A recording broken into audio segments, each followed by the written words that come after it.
Hey, what's up, guys, and welcome to episode 22 of Talk4, the quickfire podcast where we ask four great questions to unique and interesting people. Behind the mic today is your host, Skupien, that's me, and our special guest for today, Ross Mullan, who's going to be answering our questions today. Ross, please say hi, introduce yourself, and give us a quick rundown of who you are and what you do before I shoot some questions. Hey, my name is Ross Mullan, and I'm an actor, and I've been an actor since I was quite young.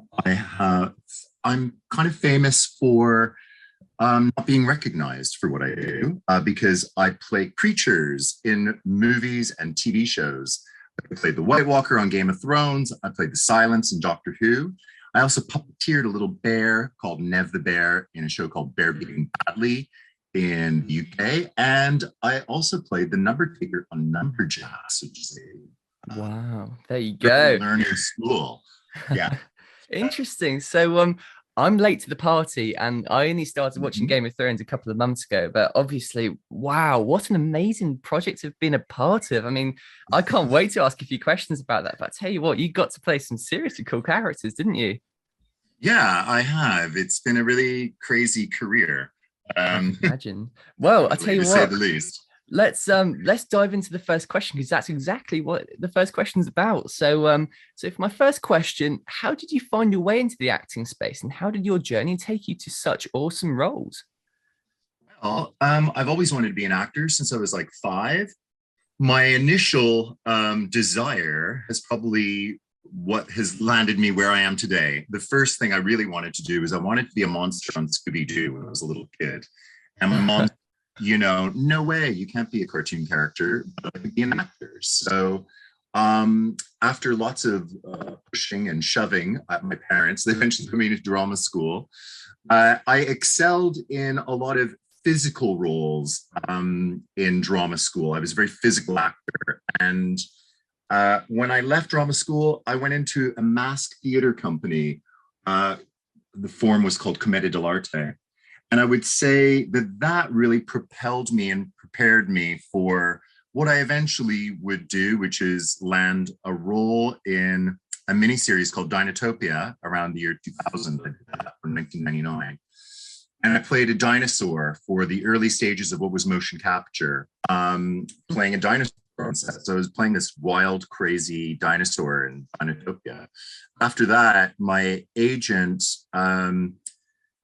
she hooked me up with putting me into Clash of the Titans, where I played a witch. And eventually then I went on to do Game of Thrones, Doctor Who, several characters in B-horror movies where I played werewolves and aliens, and I'm getting ready to play a vampire in a movie now. Yeah, and I also puppeteered, which I trained with Jim Henson's company in the early 90s here in the UK when they had a place in Camden. And I also did a puppeteering job, a very big puppeteering job when I was around 2005. They were looking for a new puppeteer on a show called Smile, where I was puppeteering my little bear, Nev, on a Sunday morning show for kids. And then I got a spin-off series called Bear Behaving Badly from it. So I was with him for a number of years. So that's how I landed in the soup of my career.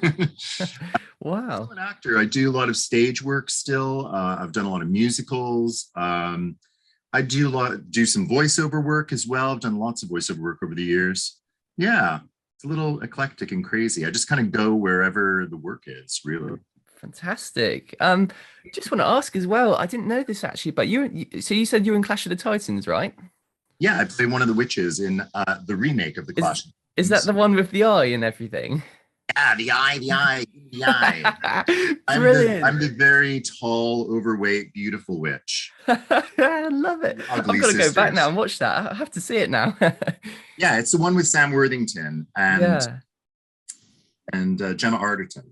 So wow, fantastic. That was my big first prosthetics role. Yeah, that's brilliant. Wow, you've been some really big stuff, haven't you? Yeah. So for my second question then, what was the whole Game of Thrones experience like for you? How did it feel to be part of such an amazing series and to be playing such a menacing character?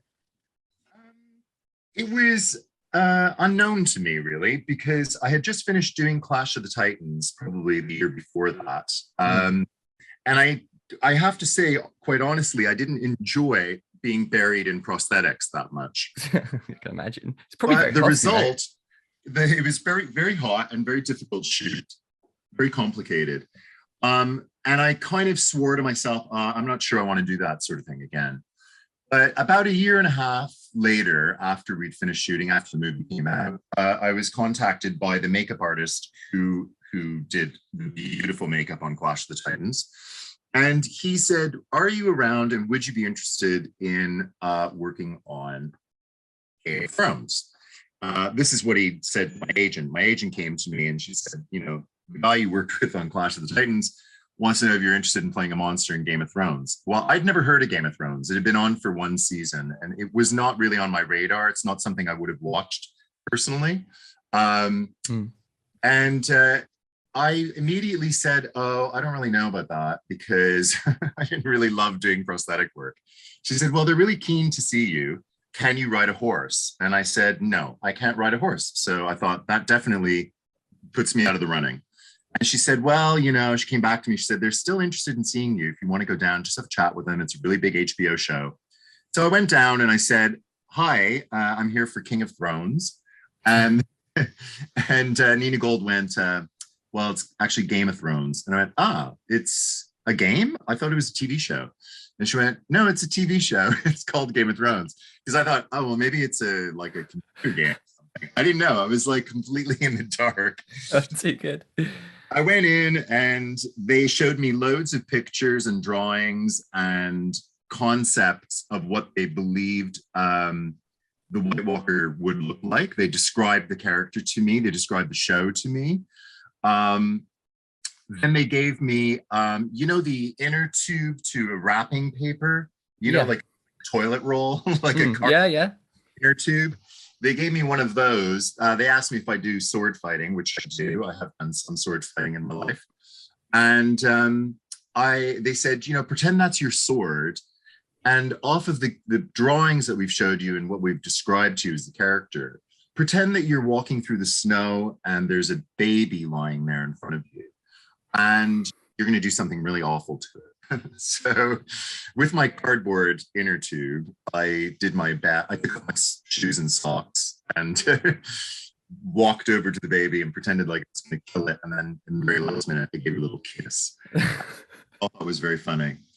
Then they, you know, they were talking amongst themselves and they said, you know, can you ride a horse? I was like, no.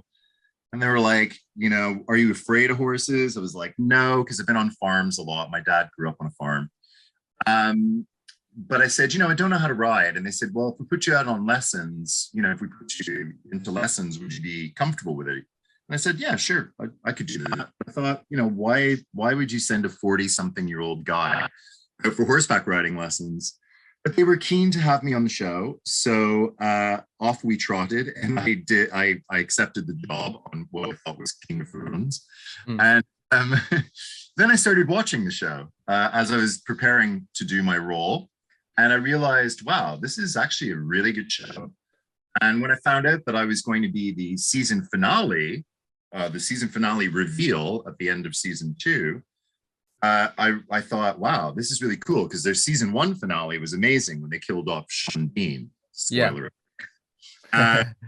And I was like, oh, this is going to be cool. And I thought maybe it'll be a big career shift. Who knows?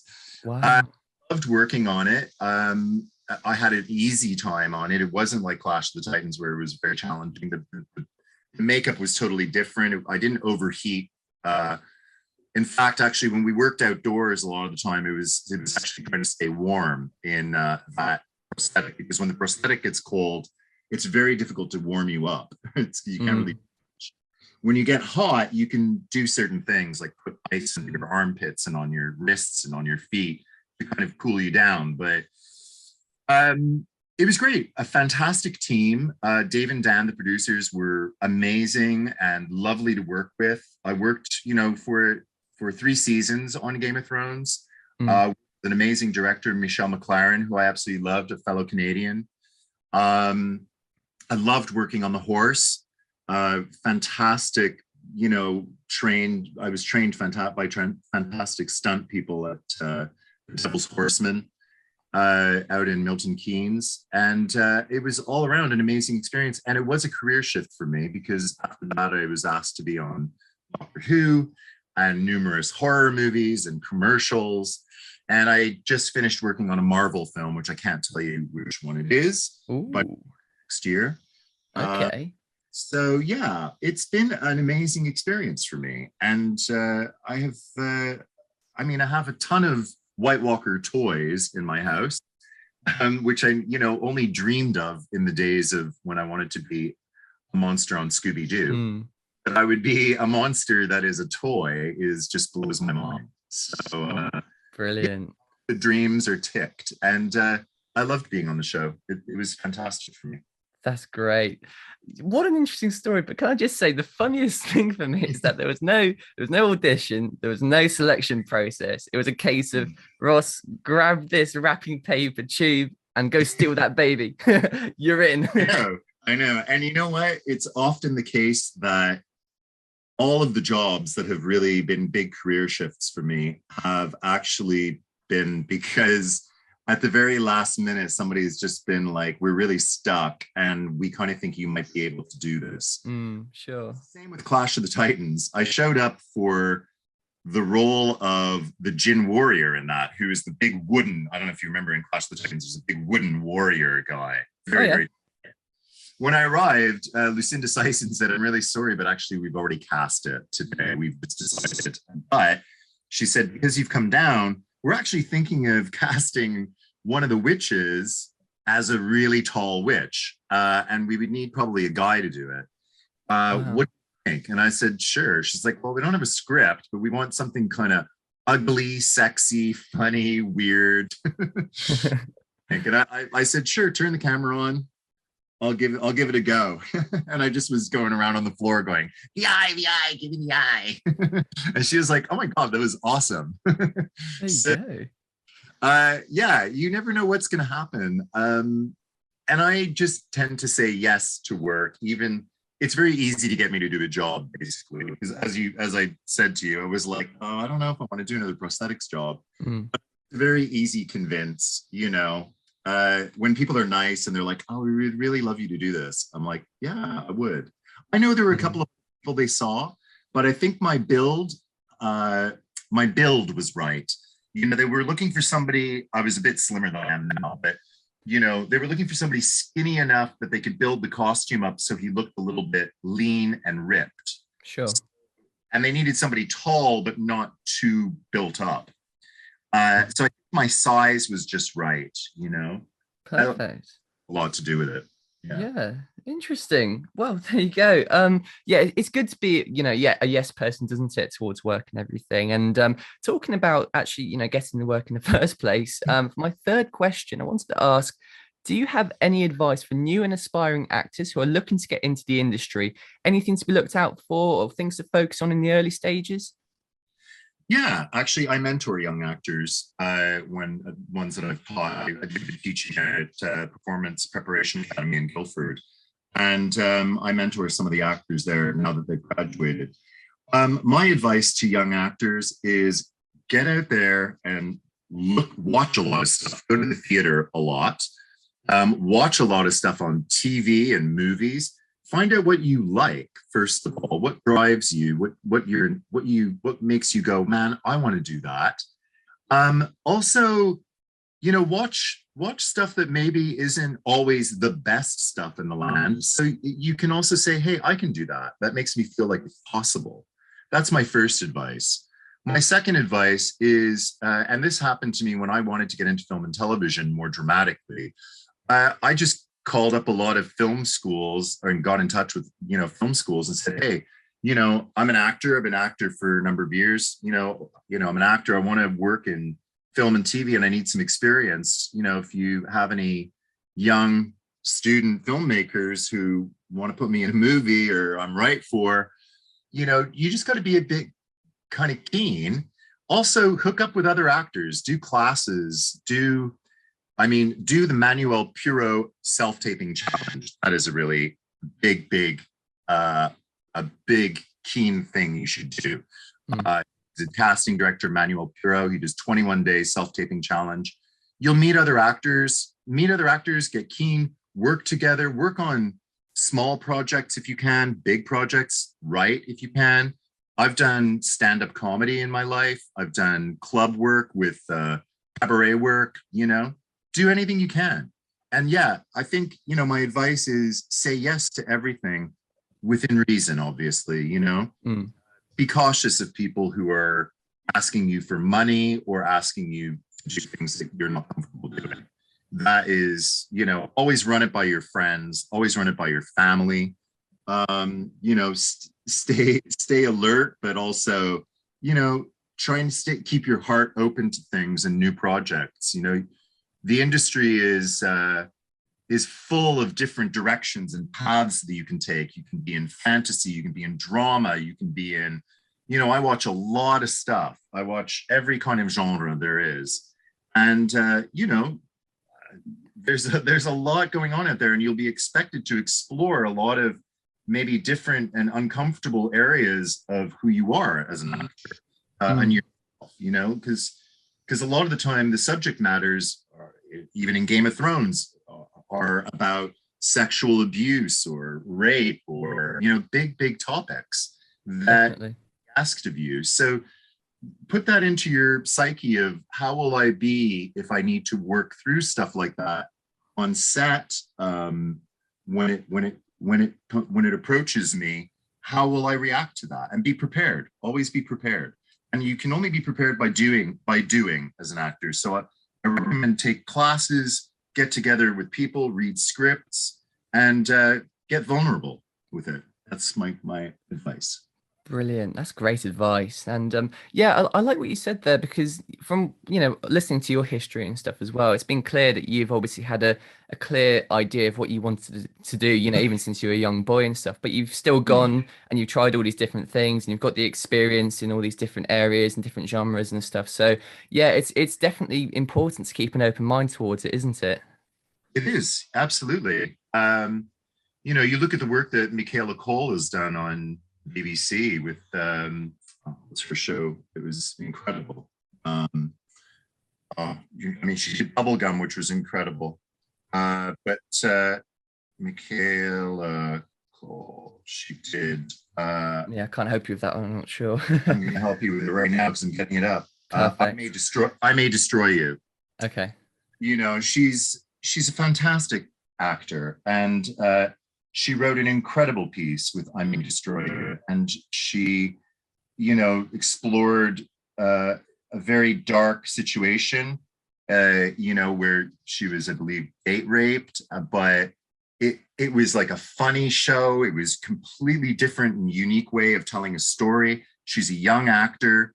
She's very open about what she's gone through in her life, but she's also able to make herself vulnerable to it and also tell the story without it being too overwhelming for the audience, I think. Sure. So, the industry is super fascinating, like Killing Eve is another one, Fleabag is another one. It's like there's so many incredible things going on out there, and you need to lean into how they're made, who they come from, and their stories. Stories is what, this industry is about. So into storytelling, and what's your story? I'm writing right now, and I'm trying to tell my story. What is my story? And everybody has a fascinating story inside of them. It's important to get in touch with that. The more you know yourself, the more you'll be able to bring yourself to your roles and make them very interesting. Brilliant advice. Right. So, talking a little bit more about your story for the fourth and final question, Ross, what has been your favorite moment, work, or scene from your career so far that has really stuck with you as the pinnacle of your work? Gosh, that's I get asked that question a lot. There's a short answer and then there's a longer answer. The short answer is my favorite role probably to date was playing a Polish gangster in Sky and Bloom. It's a movie I did back in 2009.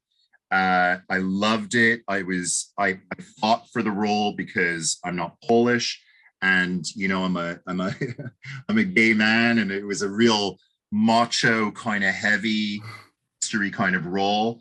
And I really wanted it because I knew I could play it. When I read the script, I was like, oh man, I got to get this role. And I was up against a lot of Polish guys for it. But I worked my butt off to get it, and I certainly got it. And I loved doing it. And I've worked with the film company since. I've done several films with them, and I'm working with them on another project. They're more independent based, and I love it. But every role that I play, and I truly mean this, every role that I play when I'm in it, whether it's the White Walker or Nev the Bear or like something theatrical, like I just played a Shetland pony in a I saw that, yeah. By a show that was written by a 12-year-old girl who's amazing, because I work for a charity as well. All of them, when you're an actor and you give yourself over to your role, it's that role that you're in at that moment that you love the most. That's your baby. That's your child. And then when you're finished that role, you have to let them go. There's like a grieving process, I suppose. It's not very long for me. I can let go of a character and go, that's it. It's finished. It's done.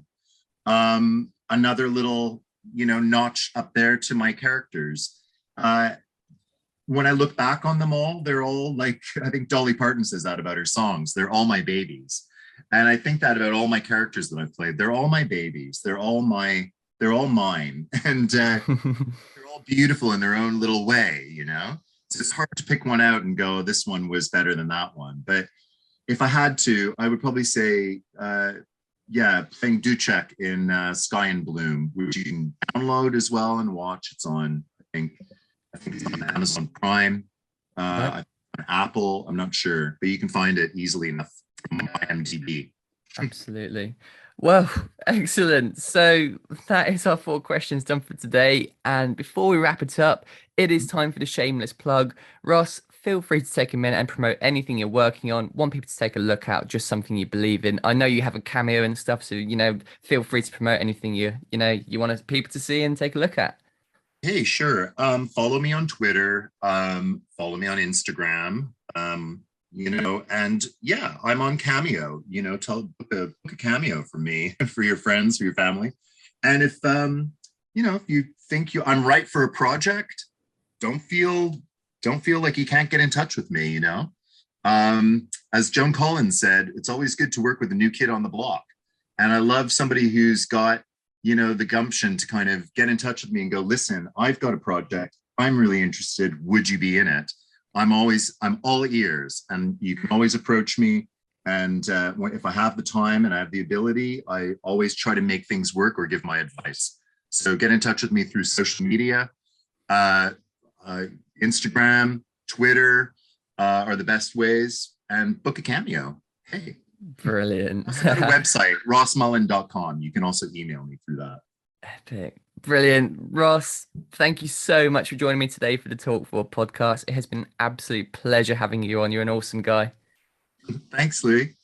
Awesome. Thank you guys for listening. This has been episode 22. And if you'd like to listen to our past episodes, go and have a look at our channel. And if you'd like to listen in for our future ones, make sure to hit that subscribe button and spread some love by leaving a like and comment. Signing off for now.